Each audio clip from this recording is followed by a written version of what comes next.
Hello mga kaedukasyon! Welcome sa aking channel. Ako nga pala si Teacher Dan at excited akong samahan kayo sa inyong paglalakbay sa mundo ng kaalaman na siguradong makatutulong sa inyong mga aralin. Ngayon, ating pag-aaralan ang antas ng wika patay sa formalidad. Handa na ba kayo? Mabuti kung ganon. Ngayon, simulan na natin. Bago natin simulan ang ating talakayan, ay hingin po muna natin ang basbas ng ating poong may kapal para sa araw na ito, para sa isang panalangin. Yuko po natin ang ating ulo. Sama naman ng anak ng Espiritu Santo. Amen. Panginoon, dinadakila ka namin, pinupuri at sinasamba. Kayo na po ang maghari nawa sa aming buhay. Bigyan mo po kami ng kaliwanagan ng isip at damdamin. Patawarin mo po kami sa aming mga pagkakasala, sadyaman po ito o hindi. Nawa ay maintindihan ng aking mga mag-aaral ang aking ibinabahaging kaalaman. Kayo na po ang bahala sa amin lahat. Gabayan at bantayan niyo po kami. Ito po ang aming samadalangin sa matamis na pangalan ni Jesus. Amen. Sa ngalan ng Ama, ng Anak, ng Espiritu Santo. Amen. Dahil pagkatapos ng ating talakayan, kayo ay inaasahang una, nasusuri ang antas ng wika batay sa formalidad na ginamit sa pagsulat ng awiting bayan, balbal, kolokyal, lalawiganin, formal. Kalawa, naiisa-isa at naipaliliwanag ang katuturan ng salita ayon sa antas at naiugnay ang mga konseptong pangwika sa sariling kaalaman, pananaw at mga karanasan. Mayroong mga mahalagang tanong na dapat nating masagot pagkatapos ng ating aralin. Una, ano-ano ang mga kahalagahan ng wika sa buhay ng tao? Ano kaya ang mangyayari kung mawawala ang wikang binibigkas at maunawaan ng mga tao sa isang pamayanan o kultura? Ano ang kahalagahan ng pag-alam sa iba't ibang antas ng wika sa inyong pang-araw-araw na pamumuhay bilang isang individual? At huli, bakit mahalaga ang wika sa paanong paraan nitong nagiging instrumento ng mabisang pakikipagtalastasan, kapayapaan, at mabuting pakikipagkapwa-tao. Bago tayo magsimula sa formal na talakayan, ay may mga alituntuning dapat tayong sundin upang maging maayos ang ating aralin na tatawagin natin itong 4Fs.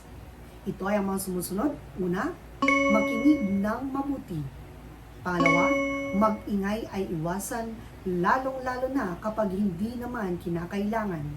Pangatlo, magpaalam kapag lalabas at maging alerto at aktibo sa anumang gawain. Gamit ang isang online platform na tatawagin natin quizzes, ay magkakaroon tayo ng maikling pagsusulit upang subukin ang inyong dating kaalaman. Handa na ba kayo? Simulan na natin. Na pook o lalawigan, makikilala ito sa kakaibang tono o punto. Kolokyal, pambansa, balbal, lalawiganin. Ang sagot ay lalawiganin. Sunod. Dehins ko na malaya na umalis ka na dahil sa loob ako kumukuha ng plato para sa bisita. Ang salitang nakasalungguhit ay may katumbas sa salitang pambansa na wala, alam, hindi, tulog. At ang tamang sagot ay hindi. Ito ay ginagamit ng karaniwang manunulat ng aklat at pambalarila para sa paaralan at pamahalaan. Balbal, lalawiganin, pambansa, kolokyal. At ang sagot ay tama, pambansa. Susuporta rin daw ang mga kasama ni ERPAT sa kanilang organisasyon. Ang salitang balbal na airpods ay tumutukoy sa isang ate, nanay, tatay o kuya. Ang sagot ay tama, tatay. Kaya nga, kailangan kong umuwi ng maaga. Ang salitang nakasalungguhit ay halimbawa ng kolokyal. Kung tutumbasin ito ng salitang pambansa, ito ay kasalanan, kamakailan, kailan, kamakailan. At ang sagot ay tama, kailan. Ito ay antas ng wika na karaniwang palasak, pang-araw-araw at madalas gamitin sa pakikipag-usap o pakikipagtalastasan. Pambansa, informal o di-formal, kolokyal, lalawiganin. At ang sagot ay tama. Ito ay pang-araw-araw na salita. Maaring may kasangkapan ng kaunti, may kagaspangan ng kaunti, maaari itong maging kagalang-galang ayon sa kung sino ang nagsasalita. Pinapaikli nito ang mga salita. Pampanitikan, kolokyal, lalawiganin, pambansa. At ang sagot ay kolokyal. Isinabay ako ni Lord sa Chekot ng utol niya. Ang kahulugan ng Chekot ay motor, bagahe, kotse, kriton. At ang tamang sagot ay kotse. Ito ay ginagamit ng mga malikhaing manunulat. Ang mga salitang ay karaniwang malalim, makulay at masining. Pampanitikan, lalawiganin, balbal, pambansa. At ang tamang sagot ay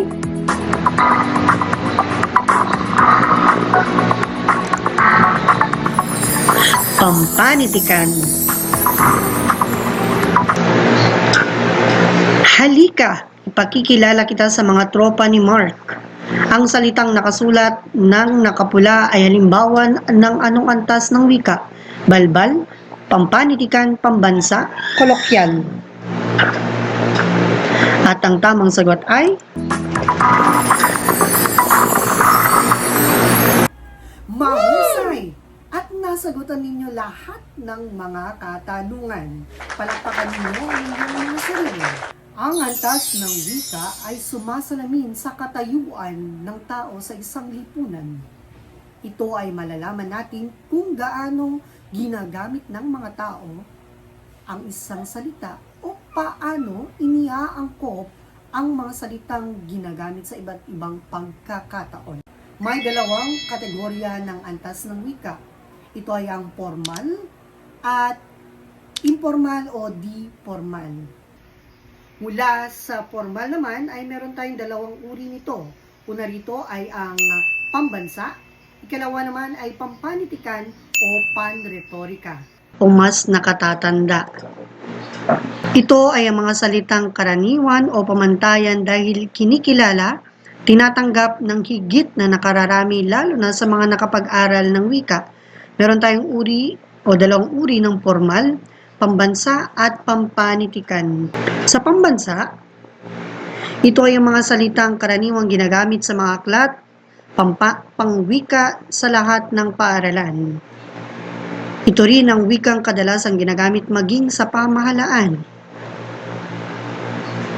Samantalang sa pampanitikan o panretorika, pinakamataas kung ituring ito ng antas ng wika.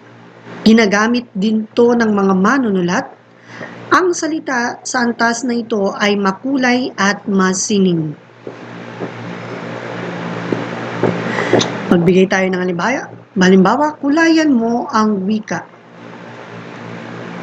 Napakaganda ng paru-paro. Napakarikit ng paru-paro. Napakaganda equals napakarikit. So makikita natin ang napakaganda ay pambansa. Samantalang ang napakarikit ay malintulad natin ito sa hanay ng pampanitikan o panretorika. Sunod halimbawa pa ay Si Ben ang anak ni Ana at Bon. Si Ben ang bunga ng pagmamahalan ni Ana at Bon. Anak ay katumbas ng bunga ng pagmamahalan. Ang anak ay malintudan natin sa pambansa, samantalang ang bunga ng pagmamahalan ay ito naman ay malintulan natin sa pampanitikan o panretorika. Makikita natin dito sa bawat tala na yan, ang pambansa at pampanitikan o panretorika. Ang katumbas ng salitang ina sa pambansa ay may katumbas sa pampanitikan na ilaw ng tahanan, gayon din ang salitang baliw na nasiraan ng bait, magnanakaw, malikot ang kamay, katulong, katuwang, kapatid, kapusod. Sa makatuwid ay may pagkakaiba ang pambansa at pampanitikan o panretorika. Ang pambansa, ito ay salitang ginagamit sa mga aklat o pambalarila sa mga paaralan. Samantalang ang pampanitikan o panretorika, ito naman ay ang mga salitang matatayog, malalalim, makukulay at masisining na salita. Mula naman sa informal o di formal, meron tayong 3 uri nito. Una ay lalawiganin, ikalawa ay kolokyal, at ang ikatlo ay balbal. Na pagkikipag-usap, madalas gamitin sa mga kilala o kaibigan. Meron din tong 3 uri ng informal o di formal. Una rito ay lalawiganin, ikalawa ay kolokyal, at ikatlo ay ang balbal. Sa lalawiganin, ito ay ang wikang na may impluwensyang pinagmulan ng sasalita. Ito rin ay likas na sinasalita sa isang lugar, partikular na lugar. At may mga punto at tono rin ito. Tingnan natin ang halimbawa. Ditse, katumbas na kahulugan ay ate.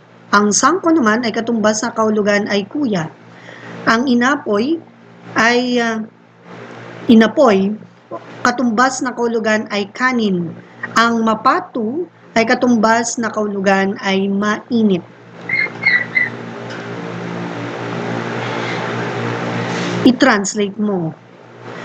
Sa Tagalog, ito ay bigas. Sa Bisaya, ito ay bugas. At sa Kapampangan, ito ay abyas.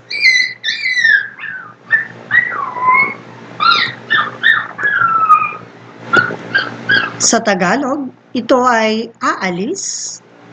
Sa Kapampangan, mamako. At sa Ilocano, ito ay papanaw.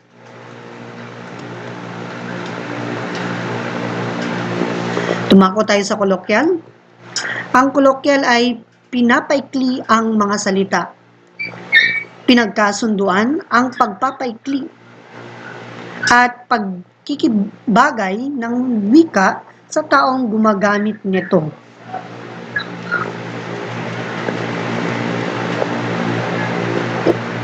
Ang kolokyal ay mga salitang ginagamit sa pang-araw-araw na pagkikipag-usap, ngunit may kagaspangan at pagkabulgar, bagamat may mga anyong repinado at malinis ayon sa nagsasalita. So, tingnan natin ang bawat itong chart.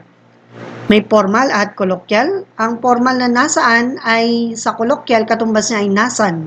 Winika ko, ika ko. Taniman, tamnan. Tarana, tana o tena. Piesta o pista.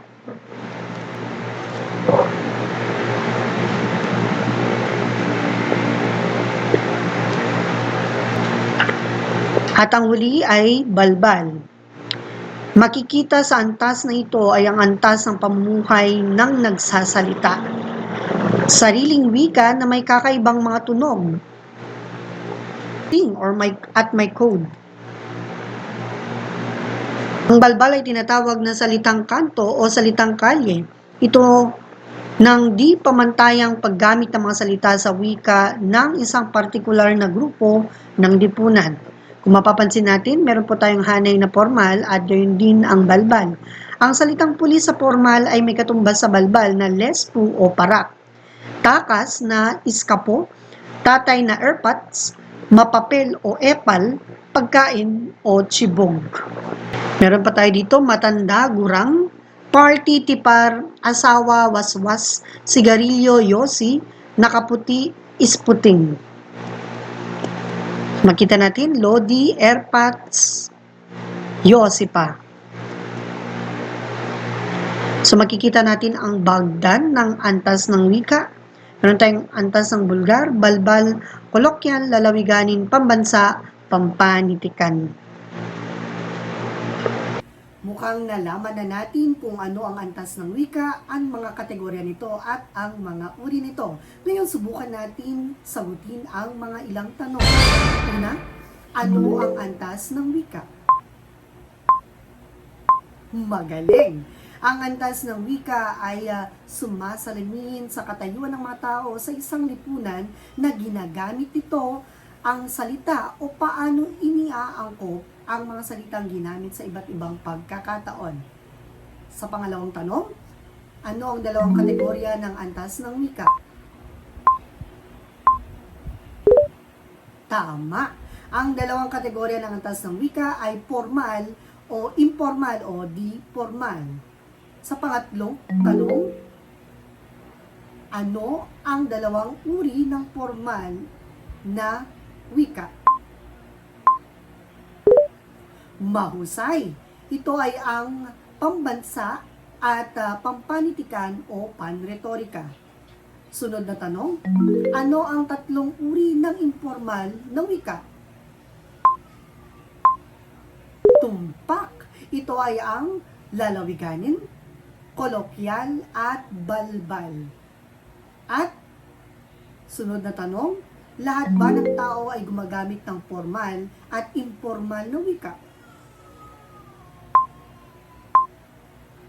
Tama, sapagkat gaya na nailahad ay binabatay kung sino ang mga nakasalumuhan natin at estado man o katayuan ay nagagamit natin ang formal o di formal. Ngayon naman ay ating subuking sagutin ang mahalagang tanong. Una ay ano ang kahalagahan ng wika sa buhay ng tao? Ano kaya ang mangyayari kung mawawala ang wikang binibigkas na maunawaan ng mga tao sa isang pamayanan o kultura? Tama. Ang kalagahan ng wika sa buhay natin ay nagkakaroon tayo ng pagkakaunawaan at dahil dito ay nagkakaintindihan ang mga tao sa isang lugar na kanilang kinalalagyan. Sunod na tanong ay ano ang kalagahan ng pag-alam sa iba't ibang antas ng wika sa pang-araw-araw na pamumuhay bilang isang individual? Magaling. Ang kalagahan nito bilang isang individual ay naiintindihan at nalalaman natin kung paano natin ginagamit sa pang-araw-araw at gaano kaepektibo ito sa ating pakikipagtalastasan sa mga tao, sa buhay, sa mga estado at kung sino ang ating nakasasalamuha. Sunod ay bakit mahalaga ang wika sa paanong paraan ito nagiging instrumento ng mabisang pakikipagtalastasan, kapayapaan at mabuting pakikipagkapwa-tao. Tumpak, sapagkat ito ay isang kaluluwa ng komunikasyon sa bawat isa. Dito ay nagiging daan ito sa ating pagkakaintindihan, pagkakaunawaan, pagbubuklod ng bawat isa sa isang lugar na kinalalagyan. Palakpakan natin ang ating mga sarili at siguradong ating naintindihan ang ating aralin sa araw na ito. Batid kong naintindihan ninyo ang ating aralin na tinalakay sa araw na ito patungkol sa antas ng wika. Bilang isang paglalahat na ating tinalakay sa araw na ito ay magpapakita ko ng ilang mga larawan na inyong huhulaan batay sa kanilang ginagamit na wika na tatawagin nating the Philippines. Handa na ba kayo? Simulan na natin. The who itech. Katutubo, tambay, Nanay. Sinong mga nagsabi ng mga katagang ito? Where pa? Nanalo na naman ang manok na pula ng lodi ko. Dahu itech.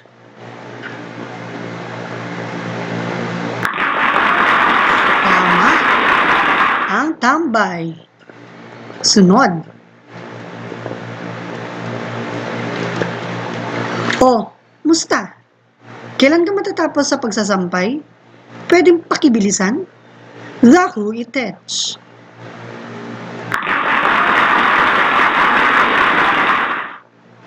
Tama ang nanay ang nagsabi ng katagang ito. Sunod. Maayong buntag sa inyong lahat. Dahu itech.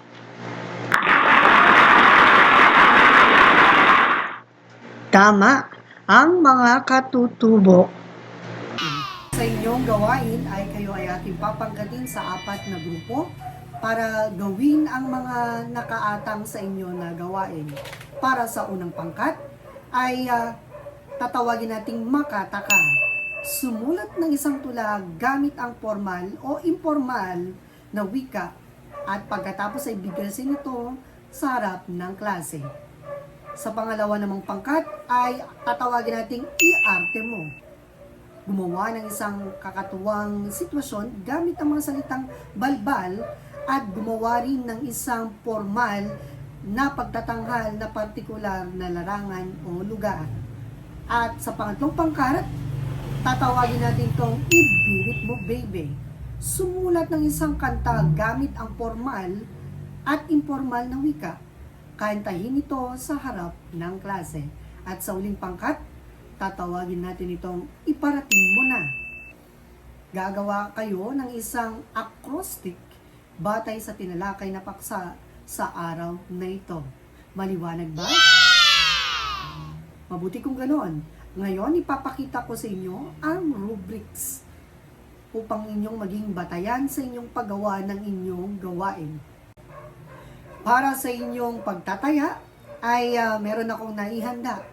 Maghanda ng papel o kwaderno gamit ang inyong lapis o ballpen at subukin nating sagutan ang mga sumusunod. Una, suriin ang mga salita ayon sa antas ng wika.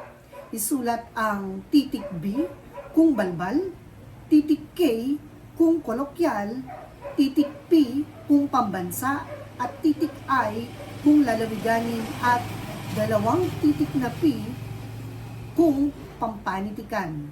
Isulat ang sagot sa patlang. Handa na ba kayo? Simulan na natin. Nanay, sa unang bilang, meron tayong syota o jowa. Ikalawa, liyag. Ikatlo, mulakaw. Ikaapat, larawan. At ikalima, olats.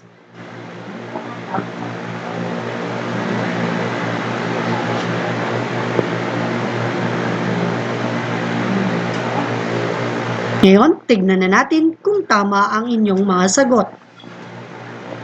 Para sa unang bilang, ang syota ay nanay sa balbal, ang liyag ay pampanitikan, at ang molakaw ay sa lalawiganin, ang larawan naman ay para sa pambansa, at ang olats ay balbal. Sunod na mga bilang. Alibugho.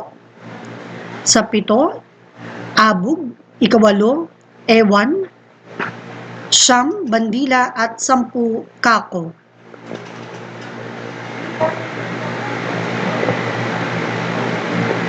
Tingnan na natin ang inyong mga sagot. Pampanitikan ang alibugho. Ang abog naman ay nasa lalawiganin. Ang ewan, ang salitang ewan ay sa kolokyal. At ang bandila ay sa pambansa. At ang kako naman ay sa kolokyal. At para sa inyong takdang aralin, saliksikin ang buhay ni Manuel L. Quezon at anong kinalaman niya sa wikang pambansa at magbasa tungkol sa gamit o tungkulin ng wika. At dyan na nagtatapos ang ating aralin sa araw na ito. Nawa ay marami kayong nabitbit na bagong kaalaman. Muli, ako nga pala si Teacher Dan. Hanggang sa muli, maraming salamat. Paalam!